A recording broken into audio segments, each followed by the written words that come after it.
All right, sports fans, this is Brilla Media, and this is your regular suspect, Olaniyi Adeoluwa. And as you know, as you always do it there, they always bring La Liga round up. Yes, the round 4 of La Liga has come and has gone. Yes, this weekend was very, very interesting as there were a lot of big matches.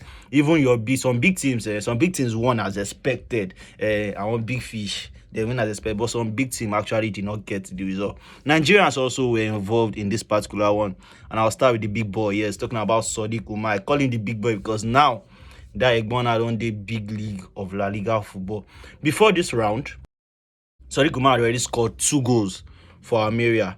This is the 4th round, and he had already scored 2 goals for Almeria, 2 goals in 3 matches for Almeria already. Almeria brought him as a replacement for Alexander Isak that they sold to Newcastle. They bought Sadiq Umar for £20 million, 20 million, and immediately he made an impact. Atletico Madrid were leading this particular match. Real Sociedad and Atletico Madrid were playing. Atletico Madrid had already scored. Yes, they've already scored, and they were looking for a savior. If you are looking for goals, the right person to bring in is Sadiq Umar, and immediately they brought him. 10 minutes into the game, Sadiq Umar actually equalized. And not only did he equalize, if not for VAR, Atletico Madrid will have gone with nothing, as Sadiq Umar will have scored. He actually had the ball at the back of the net. He tipped Oblak. He almighty Oblak. He hit him. He show levels, say, as he did like this, levels past levels. But VAR can't clear him again, say, as it is, say, you get levels over Oblak, and we say we get levels over you. And I saw they did question test, and they had to share this point right there. Another Nigerian player that was involved in this particular encounter, was Samuel Chukwueze. Yes. Saying at the end they play, so more they touch am. What they call him Chukwueze. Now Chukwueze, yes. Now so they call him. And he coming in the 65th minute, yes, for Yeremi Pino, and immediately he not take for feed. Before match going like this, Baba don't drop assist for Coquelin, and also everywhere take sweet. The 2 Nigerian players were involved in La Liga actually performed very, very well, and they deserve credit because they were vital to their team getting the points. Yes, Sadiq Umar helped Real Sociedad to a 1-1 draw, while Samuel Chukwueze actually helped Villarreal to beat Elche comprehensively. It was comprehensive beating. See, the way they beat Elche 4-0. Maybe 4-0. Now in the knack. My big game for the week was obviously Real Sociedad versus Atletico Madrid. The other big game was Real Madrid versus Betis. See, at the beginning of the league, everybody know the reason. Say this Betis side, they go tabio. They don't quickly, fast. They don't win 3 matches. Everybody they show balls, they clear with, they show themselves. But when the champions of Europe catch you, you go align and see. They always talk, see, there cannot be 2 lions in a kingdom. And Magic clear Betis straight up. Say, see, you feel they do 100% too. But 100% pass 100%. Magic beat them 2-1. And the person will run the show. Now this bad boy from Brazil, Vinicius Junior. You see that boy? He has actually stepped up his game. See, right from where he stopped last season, he stopped at scoring the Champions League goal. Yes, a Champions League final goal. And immediately this season, he has picked up. Vinicius Junior is on fire. And not only, see, don't be everything about Madrid be Benzema. Not be everything about Madrid be Benzema right now. Madrid have other options, and the emergence of Rodrigo is actually making things to make sense, because Rodrigo too, he know they run 1 or 2. He was the one. He also got the goal. Yes, he got the second goal for Madrid, and Madrid were able to beat Betis comfortably 2-1. That match, you go see the results feed day somehow, but the game was actually comfortable as Madrid were in control throughout. You see Madrid's new boys, Tchouaméni and Camavinga. You see those two. Fear or no fear them. You see those two. Fear or no fear them. I see the Egbon we can start Valverde. You see those. See, Ancelotti is cooking. Now only God will save everything for La Liga, because Madrid have actually shown that they mean business. This is 4 games down the line already, and they've gotten 4 victories. They are standing on top. They are the only team not to be beaten this year and this new season. They never touched them this new season.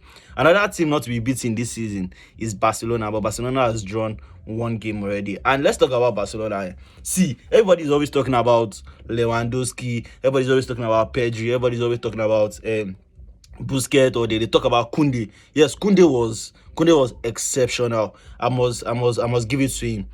Playing in as a right back, Kunde is mostly known to play as a center defender. But when he comes in and plays in as a right back, it's a different ball game entirely. And Kunde shows that not only is he good, not only is he not good at defending, he's actually good at attacking. Kunde can attack, and 2 assists down the line. The first one for Lewandowski was a very, very precise cross that Lewandowski picked out very beautifully. He landed the ball on his chest and gave it in with an half volley, and it was at the back of the net. A very, very beautiful goal from right to left to the post. That's what it be. And Kunde's second goal was actually a corner from Rafinha. He headed the ball back into the game, and Eric Garcia was able to assist that one. Rafinha also got his first La Liga goal of the season, and Barcelona ran riot. 4 goals against Real Sociedad, 4 goals against Valladolid, and now they scored 3 against Sevilla. That is, if I do maths very well, 4 plus 4, 8, 8 plus. Okay, that's 11 goals. That's 11 goals already in the last 3 matches. Barcelona did not score in their first game. They played a 0-0 draw with Rayo Vallecano, and 3 games after, they banged in 11 goals. Lewandowski grabbing 5. Senior man.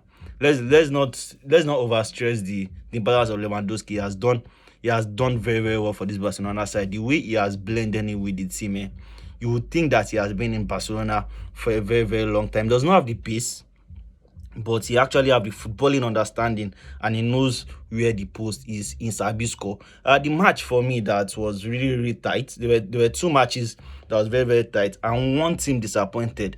Ernesto Valverde's Atletico Bilbao. Waiting the happen. At the beginning of this encounter, we were always thinking that okay, Bilbao were enjoying a really good form. They drew their first game and they won their last 2 against a very, very difficult Valencia match. A very, very difficult Valencia side. You see that Valencia side there?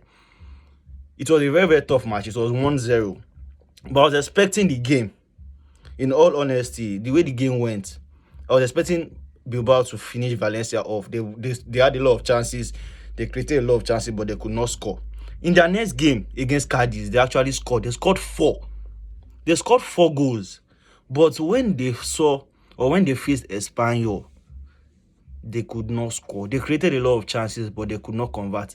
And Espanyol punished them for it. See, there's one Egon, the Egon name na Martin Braithwaite. Barcelona na Porsche Amo say they use for again for the team. In continue wala, in go Espanyol like this way, in go like this. As they carry and enter, they introduced him in they actually started him in the match, and at the 83rd minute, Baba decided the tie. He actually told everybody that see, all the rigmarole we do since money don't do.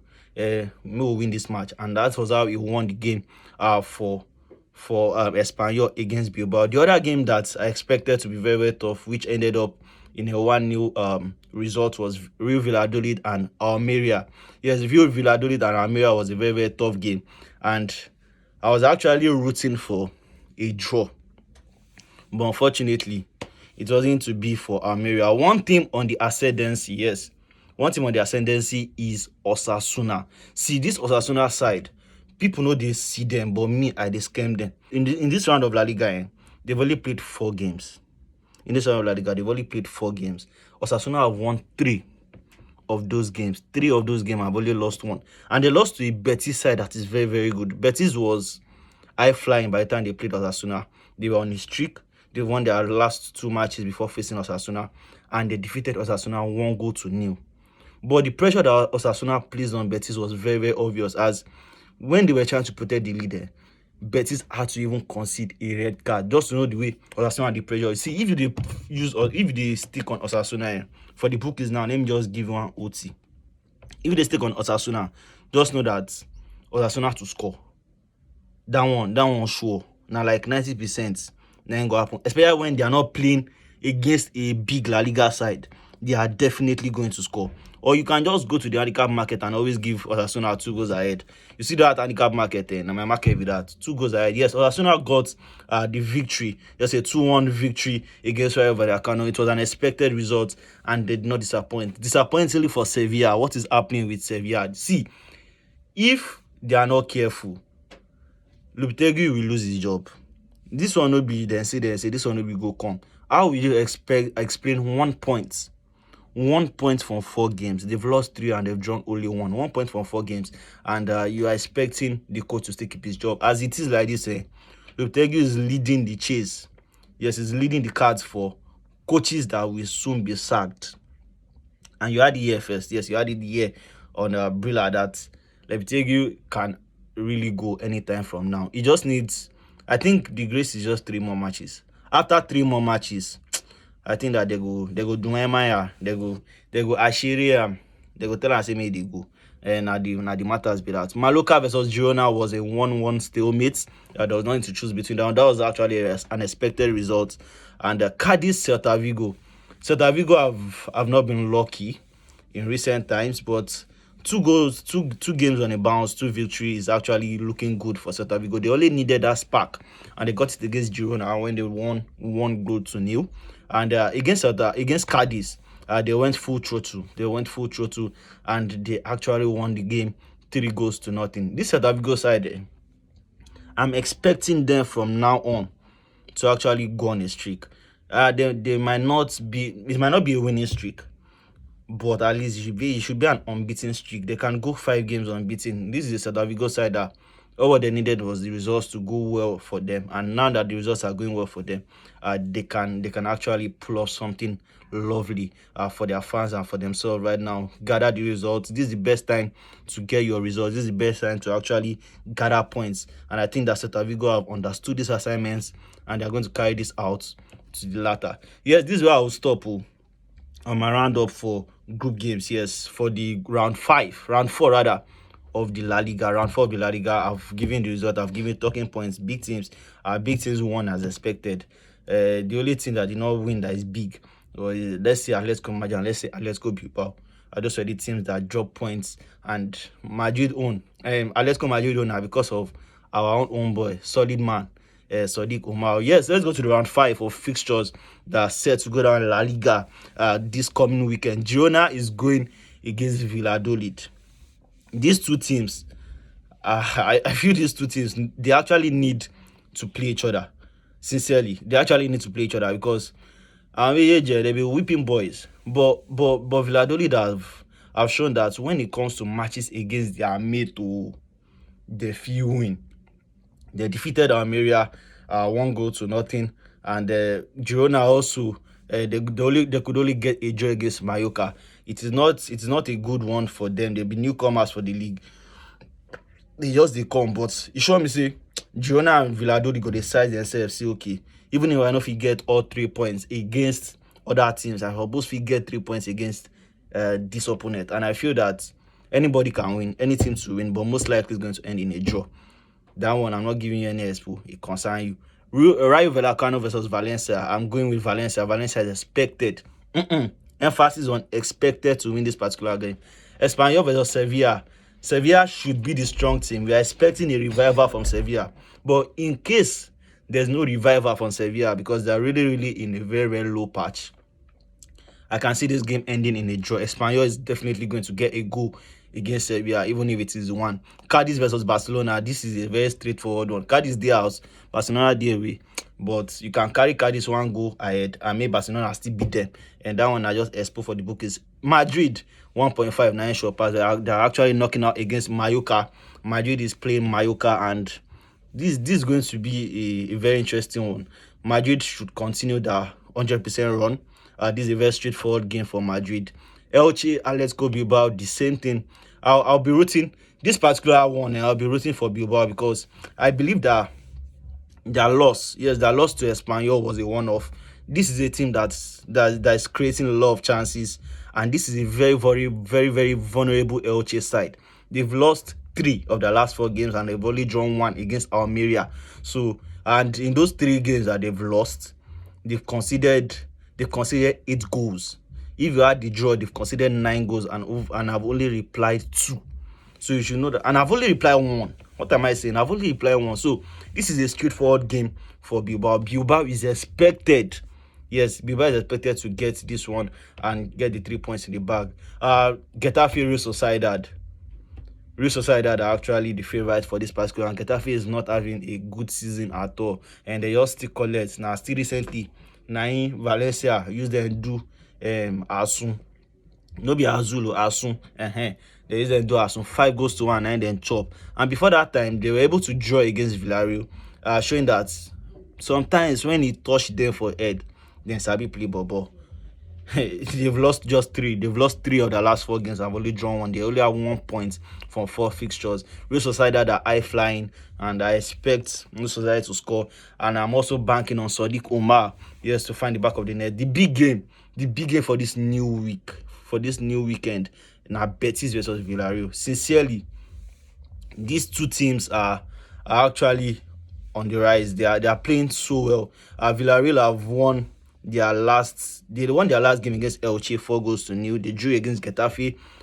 They won against Atletico Madrid. Yes, that's the match that actually showed that Villarreal is ready for this new season. They defeated Atletico Madrid, and they'll be looking to do the same to Betis. Betis just lost against Real Madrid and 2-1, and it ended a very perfect run for them. That was a 100% run. They won their last 3 games before they faced Madrid.